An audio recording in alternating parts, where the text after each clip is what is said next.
What is good, YouTube? I hope you're all well, keeping safe, and most importantly enjoying the new Vanguard. I'm actually really loving it at the moment. Don't forget to smash a like and subscribe for more content. For today's video, we're going to be taking a look at the best settings to use for Vanguard in order to enhance your experience whilst playing the game. Starting off, we're going to be talking about stick sensitivity, and what this is basically how fast your stick sensitivity is going to be to movement. For me at the moment, I am playing on a 7.7, but again, it all comes down to preference and how you feel comfortable on your analog sticks. So you want to maintain your accuracy for both up close combat and long distances. So for this setting is entirely up to you and what you feel comfortable with. The next important one would be the ADS sensitivity. This is actually very good, as if you are more aggressive, obviously you're going to want a higher sensitivity, but when you are aiming down sight, you are actually able to drop this. So at the moment I am using a 0.8, so when I am aiming down sight, it does slow it down, so it helps me in long distance shootouts. So for the button layout, I've always placed on default, as it's what I'm always used to. However, if you have played Fortnite, you can actually switch to tactical, which will click your right stick, which will change it to crouch or prone, whilst B will change it to melee attack. Aim response curve type, I've left this as standard, as what I say is if it isn't broke, don't try and fix it. But if I'm honest, I'm not really too sure what they do. If I'm honest, I'm sure you'll be able to find another video on YouTube explaining it in more detail. Or if you want help, if there's anyone watching the video that can explain it, if you drop it in the comment section, I'm sure everyone will appreciate it. Now, one of the most important settings that you should turn off is the controller vibration. It will throw you off guard, especially when in combat. It's unnecessary, it's annoying. It will start vibrating when you're shooting or being shot at, and can have an impact on your aim and accuracy during your gunfights.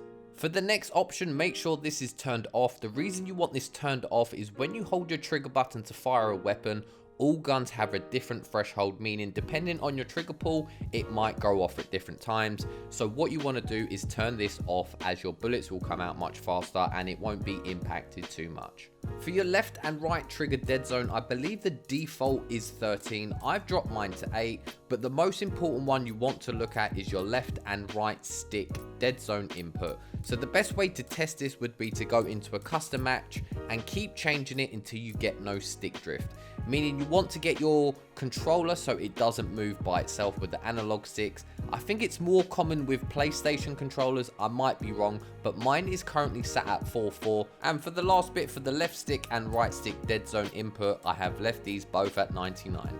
Target aim assist, I've left this on default, but you are able to change this if you want. ADS aim assist only applies to campaign and zombies, so it doesn't impact multiplayer, so we're going to leave this for the moment.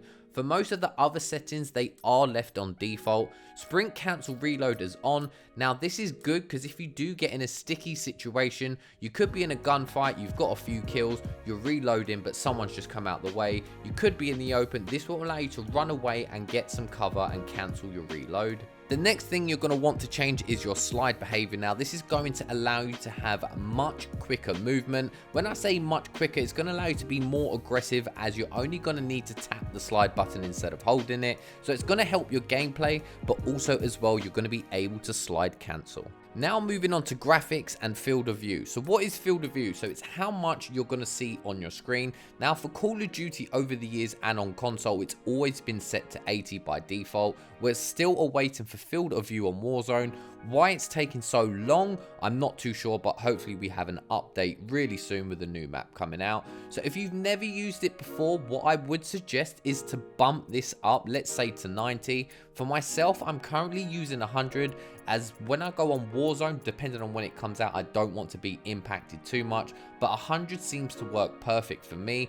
Now what you need to bear in mind is the higher the field of view, the more you're going to see. However, targets are going to appear much smaller, especially at a distance, so it does in a sense zoom you out. Camera movement, move this to 50%, which is the lowest. And for the next 4 options, you're going to want to ensure that these are off. It's going to make it much easier for you whilst playing the game, making it easier to spot enemies. And last but not least, for the on-demand texture streaming, I would personally get this turned off, as it could potentially cause connection issues with your game. And as it basically, what it does, it downloads from the internet whilst you're playing the game. So I would personally get this turned off. For audio, I've turned the music down, as I just don't really want to hear music when sitting in the menu. audio mix as headphones, and the rest is pretty much set to default. Now for interface, you're going to want to scroll all the way to the bottom, and personally what I like to do is to show my field of view. Not necessarily you have to do it, but if I do stream and people ask, it is visible to them.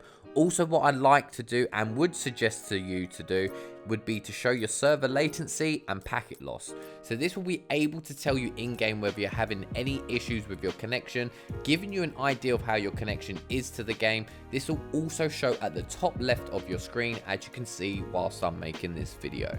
Next, ensure your minimap is set to square. This is actually default, so it's actually much better, but the reason you want to use this is because you're going to get more coverage of the map compared to the circle. And last but not least, changing the crosshair bobbing to off.